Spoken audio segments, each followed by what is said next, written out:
Hello everyone, this is Krishna and I welcome to Vidyapati education. आज का जो टॉपिक है वो बहुत ही छोटा टॉपिक है और इसे हम शॉर्ट नोट की तरीके से देखेंगे, which is veg employment paradox. Paradox का मतलब होता है विरोधाभास, यानी कि ऑपोजिट सिचुएशन। ठीक है, आपने गिफिन पैराडॉक्स के बारे में सुना होगा। सर रॉबर्ट गिफिन ने एक पैराडॉक्स बताया था कि जैसे जैसे इंसान की इनकम बढ़ती है, गिफिन गुड सर्विसेज की डिमांड बढ़ने की बजाय घटने लगती है, जबकि इनकम और डिमांड में डायरेक्ट रिलेशन होता है। इनकम बढ़ने के साथ साथ इंसान डिमांड भी बढ़ा देता है।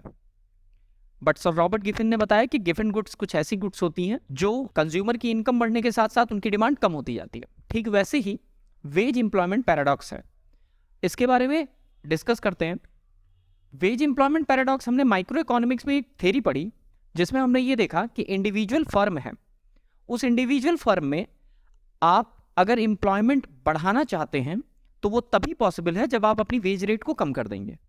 अगर आप वेजेस रेट को कम कर देंगे, यानी मजदूरी की दरों में कटौती करेंगे, तो एक इंडिविजुअल फर्म ज़्यादा एम्प्लॉय हायर कर सकती है। अपने आप को एक प्रोड्यूसर समझो और ये एज्यूम करो कि तुम्हें लेबर्स हायर करने हैं, तो सिचुएशन कौन सी तुम्हारे लिए बेस्ट रहेगी, जब वेज रेट हाई हो या वेज रेट कम हो, यानी कि लेबर्स को दिए जाने वाला पैसा ज़्यादा हो या कम हो। ऑफकोर्स सी बात है, आप कम वेज रेट पे ज़्यादा लेबर हायर कर पाओगे, क्योंकि आपके पास भी लिमिटेड रिसोर्सेस है। ये चीज़ हमने अपने माइक्रो इकोनॉमिक्स में सीखी जब हम इंडिविजुअल फर्म की स्टडी करते थे। बट जब हम इसी चीज़ को एक लार्ज स्केल पे देखते हैं तो ये कंडीशन बिल्कुल ऑपोजिट दिखती है, यानी कि एक पैराडॉक्स दिखता है हमें। पैराडॉक्स क्या दिखता है? पैराडॉक्स ये दिखता है हमें कि वेज रेट कम होने से एम्प्लॉयमेंट बढ़ नहीं रहा था, बल्कि अनएम्प्लॉयमेंट की कंडीशन हो रही थी, यानी कि एम्प्लॉयमेंट घट जा रहा था। कैसे घट रहा था? यही है वेज एम्प्लॉयमेंट पैराडॉक्स। समझते हैं इस पैराडॉक्स को। देखो, होता क्या है कि जब भी हम वेज रेट को कम करते हैं तो वेज रेट को कम करने से वर्कर्स की जो इनकम है वो इनकम कम हो जाएगी। एक सिंपल सी चीज है, अगर वेज रेट कम हो जाएगी तो जो वर्कर्स पहले 100 रुपीज सपोज करो पाते थे, अब वो 50 रुपीज पा रहे हैं, जिससे उनकी इनकम कम हो गई।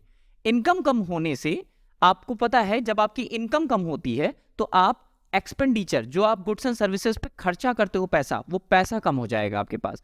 इनकम कम होने से आपके पास, आपकी इनकम कम होने से आप एक्सपेंडिचर कम कर पाओगे, और चूंकि आप एक्सपेंडिचर कम कर पाओगे, ultimately it leads to the aggregate demand.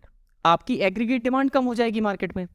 Simple सी चीज है, अगर आपकी इनकम कम हुई, आपने डिमांड कम की, मार्केट में गुड्स एंड सर्विसेज कम बिकने स्टार्ट हो गए। ठीक है भाई, जाहिर सी बात है, हम कंज्यूमर है ना, तो हमको इनकम जब मिलती है तभी तो हम उसे खर्चा करते हैं, डिमांड करते हैं। और जब हम डिमांड ही कम करेंगे तो अल्टीमेटली जो एग्रीगेट डिमांड है, समग्र मांग है, वो कम हो जाएगी मार्केट में। जब मार्केट में डिमांड कम हो जाती है तो इससे होता क्या है कि जो प्रोड्यूसर्स होते हैं, ठीक है, वो कम गुड्स एंड सर्विसेज प्रोड्यूस करने लगते हैं, क्योंकि अकॉर्डिंग टू द डिमांड ही उन्हें बनाना होता है। जब मार्केट में हम कोई सामान खरीदने जाते हैं और अगर हमारे पास इनकम कम है तो हम उस सामान को खरीदते ही नहीं है, हम अपने कंजम्पशन को कम करते हैं। हम देखते हैं कि हमें क्या चीज़ें ज़रूरी हैं, सिर्फ नेसेसिटीज़ की गुड्स एंड सर्विसेज को परचेज करें, राइट।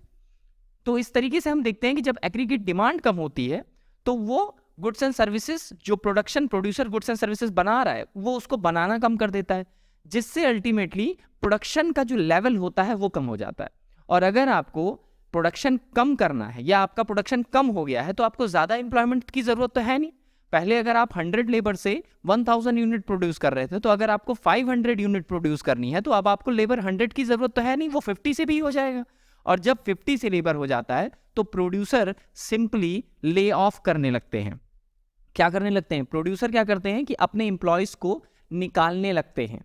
और आपने देखा कि वेज रेट कम होने से, हमने माइक्रो इकोनॉमिक्स में पढ़ा था कि एम्प्लॉयमेंट जनरेट होगा, बट यहां हम देखते हैं कि वेज रेट कम होने से एम्प्लॉयमेंट जनरेट के बजाय अनएम्प्लॉयमेंट जनरेट हो गया। बात समझ में आ गई? So this is the paradox. और बस इतना सा ही वीडियो था, मिलते हैं नेक्स्ट वाली वीडियो में। I hope you liked this video, और अगर आपको वीडियो अच्छी लगी तो प्लीज इसको शेयर करिएगा, ठीक है, अपने दोस्तों के साथ। मिलते हैं, God bless you all, thank you so much.